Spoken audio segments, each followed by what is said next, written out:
قرآن مجید فرقان حمید کے اندر اللہ رب العزت نے ارشاد فرمایا وَمَن يَتَّقِ اللَّهَ يُكَفِّرْ عَنْهُ سَيِّئَاتِهِ وَيُعْظِمْ لَهُ أَجْرًا، کہ جو شخص اللہ سے ڈرتا ہے،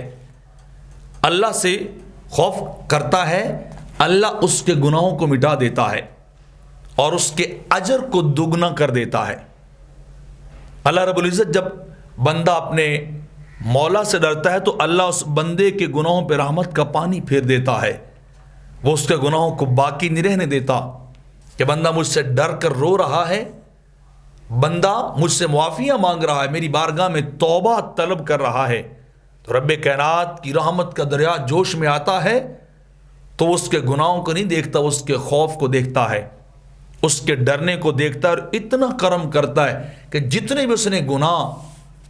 اور عیب کیے ہوتے ہیں، بدکاریاں کی ہوتی ہیں، رب کائنات سب پہ رحمت کا پانی پھیر کر اس کے نام اعمال سے سارے گناہوں کو مٹا دیتا ہے۔ بلکہ جو ڈرتے ہوئے اللہ کی بارگاہ سے بھلائی اور نیکی کرتا ہے، اللہ رب العزت اس کا اجر دگنا کرتا ہے، اجر بڑھا دیتا ہے، عام اجر اور معاوضے کے بدلے میں اللہ اسے دوسروں سے بڑھ کر اجر اور معاوضہ اور ثواب جو ہے عطا کر دیتا ہے، اور پھر اللہ اسے دنیا میں نیک اعمال کی توفیق دیتا ہے کہ وہ شخص اللہ کے حکموں پہ چلتا ہے، گناہوں سے بچتا ہے، اپنے دامن کو بدکاریوں سے بچاتا ہے، پیارے آقا علیہ الصلوۃ والسلام کی سنتوں پہ عمل کرتا ہے، اور وہ نماز پڑھتا ہے تو ایک نماز سے دوسری نماز اس کے لیے درمیانی گناہوں کا کفارہ بن جاتی ہے، ایک جمعے سے لے کر دوسرا جمعہ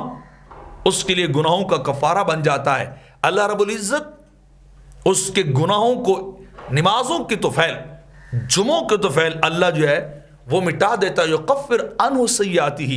اللہ اس کے گناہوں کو ختم کرتا ہے اس طریقے سے کہ اسے نیکی کی توفیق دیتا ہے، وہ شخص بار بار نیکی کرتا ہے، بار بار وہ اللہ کی بارگاہ میں جھکتا ہے، تو جو جیسے ہی آتا ہے تو جتنے پہلے گناہ ہوتے ہیں وہ ختم ہو جاتے ہیں، وضو کرتا ہے تو اعضائے وضو کے گناہ جھڑ جاتے ہیں،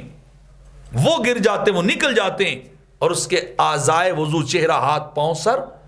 ان کو اللہ گناہوں سے پاک کر کے مجلہ اور مصفح بنا دیتا ہے۔